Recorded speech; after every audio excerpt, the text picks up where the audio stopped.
प्यारे अभ्यर्थियों नमस्कार। स्वागत है आपका अपने YouTube channel Udaipur learning classes पर।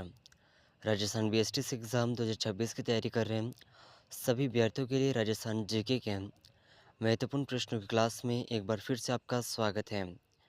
तो राजस्थान जीके के हम कुछ ऐसे प्रश्न देखेंगे जो बीएसटीसी, पीटीटी, सीईटी और आगामी सभी प्रतियोगी परीक्षाओं के लिए महत्वपूर्ण हैं और पूछे जा सकते हैं। ठीक है, तो एक भी प्रश्न को मिस मत करिएगा। और अगर आप उदयपुर लर्निंग क्लासेस चैनल पर पहली बार आए हैं तो चैनल को सब्सक्राइब ज़रूर कर लीजिएगा। तो बिना समय गवाए शुरू करते हैं आज के महत्वपूर्ण प्रश्नों को। तो क्वेश्चन नंबर 1 आपके सामने है।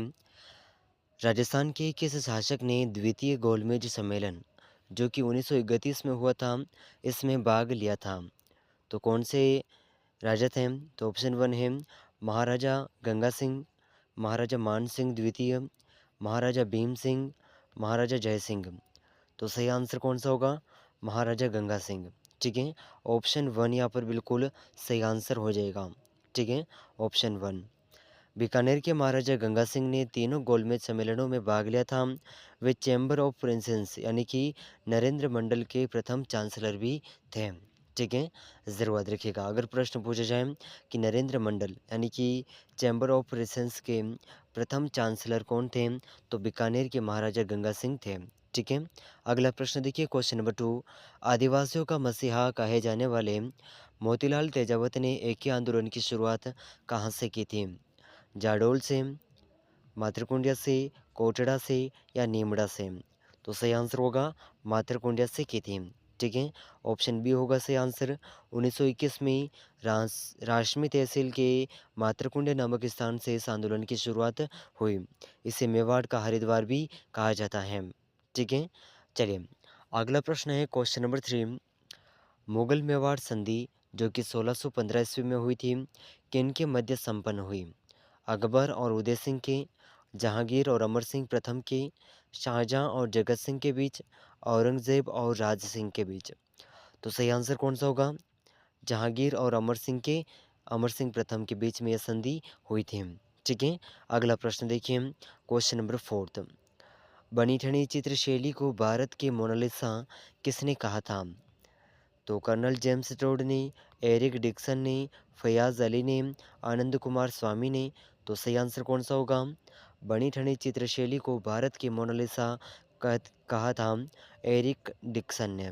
ठीक है, किशनगढ़ शैली के इस चित्र को निहाल चंद्र ने बनाया था। एरिक डिक्सन और फयाज अली ने इस शैली को अंतर्राष्ट्रीय स्तर पर प्रसिद्ध किया। ठीक है, अगला प्रश्न है क्वेश्चन नंबर 5। हल्दी घाटी का युद्ध को खमनोर का युद्ध किसने कहा था? तो कर्नल जेम्स टोड ने, बदायूनी ने, अबुल फजल ने, गोपीनाथ शर्मा ने? तो हल्दी घाटी के युद्ध को खमनोर का युद्ध किसने कहा? तो ये थे अबुल फजल। कौन थे? अबुल फजल। ऑप्शन सी होगा सही आंसर। अबुल फजल ने इसे खमनोर का युद्ध कहा, जबकि बदायूनी ने इसे गोगुंदा का युद्ध कहा था और कर्नल जेम्स टोड ने इसे मेवाड़ की थर्मोपली कहा था। ठीक है, तो ज़रूर याद रखिएगा इनके नाम और इस युद्ध के उपनाम। ठीक है, तो very very most important question है। अगला प्रश्न देखिए क्वेश्चन नंबर 6 है। राजस्थान के किस किले को अजमेरू दुर्ग या गढ़ बिठली के नाम से भी जाना जाता है? तो अचलगढ़, तारागढ़ अजमेर, मेहरानगढ़ और कुंभलगढ़? तो सही आंसर कौन सा होगा यहाँ पर? सही आंसर हो जाएगा तारागढ़। अजमेर को अजमेरू के नाम से जाना जाता है और इसे गढ़ बिठली दुर्ग भी कहते हैं। इसका निर्माण अजयपाल ने 7वीं सदी में करवाया था। बिशप हेबर ने इसे राजस्थान का जिब्राल्टर भी कहा है। ठीक है, अगला प्रश्न है क्वेश्चन नंबर 7। मेवाड़ प्रजामंडल की स्थापना 1938 में प्रथम अध्यक्ष किसे बनाया गया? तो मेवाड़ प्रजामंडल की स्थापना हुई थी 1938 में। इसके प्रथम अध्यक्ष किसे बनाया? माणिक्यलाल वर्मा, बलवंत सिंह मेहता, भूरेलाल बया, मोहनलाल सुखाड़िया? तो सही आंसर कौन सा होगा? Option B. ठीक है, बलवंत सिंह मेहता। चलिए अगला प्रश्न देखते हैं क्वेश्चन नंबर 8। ढूंढाड़ क्षेत्र में कछवाहा राजवंश की नींव रखी थी कोकिल देव ने, दुल्हे राय ने, बारमल ने या मान सिंह ने? तो किसने रखी थी? दुल्हे राय ने। ऑप्शन बी होगा सही आंसर। 1137 ईस्वी में दुलेराय ने बड़ गुजरों को हराकर डुंडार यानी कि दौसा के पास में कछवाहा वंश की स्थापना की थी। ठीक है, ज़रूर याद रखिएगा। अगला प्रश्न है क्वेश्चन नंबर 9। राजस्थान में ऊँटों के देवता के रूप में किसकी पूजा की जाती है? गोगा जी की, तेजा जी की, पाबू जी की या रामदेव जी की? तो ऊँटों के देवता के रूप में किसकी पूजा की जाती है? तो ये है पाबू जी। कौन है पाबू जी?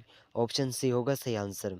ठीक है, पाबू जी को ऊँटों का देवता और फ्लेग रक्षक के देवता भी माना जाता है। मारवाड़ में ऊँट लाने का श्रेय इन्हीं को दिया जाता है। अगला प्रश्न है क्वेश्चन नंबर 10। विजय स्तंभ जो कि चित्तौड़गढ़ का मुख्य वास्तुकार कौन था? मंडन, जेता, नापा और पूंजा? तो विजय स्तंभ चित्तौड़गढ़ इस दुर्ग का मुख्य वास्तुकार कौन था? तो राव जेताम। ठीक है, ऑप्शन बी होगा सही आंसर, ऑप्शन बी। और विजय स्तंभ का निर्माण महाराणा कुंभा ने मालवा विजय के उपलक्ष्य में करवाया था। ठीक है, ज़रूर याद रखिएगा। और इसके मुख्य शिल्पकार जेता और उनके पुत्र नापा और पोमा व पुंजा थे। ठीक है, ज़रूर याद रखिएगा। तो इस क्लास के अंदर हमने 10 महत्वपूर्ण प्रश्नों को कवर किया है बीएसटीसी एग्ज़ाम 2026 के लिए। ठीक है, तो इन प्रश्नों में से आपके कितने प्रश्न सही हुए हैं कमेंट करके ज़रूर बताइएगा। और चैनल पर पहली बार आए हैं तो उदयपुर लर्निंग क्लासेस चैनल को सब्सक्राइब ज़रूर कर लीजिएगा। तो मिलते हैं अगले महत्वपूर्ण प्रश्नों के साथ में, तब तक के लिए जय हिंद, जय भारत।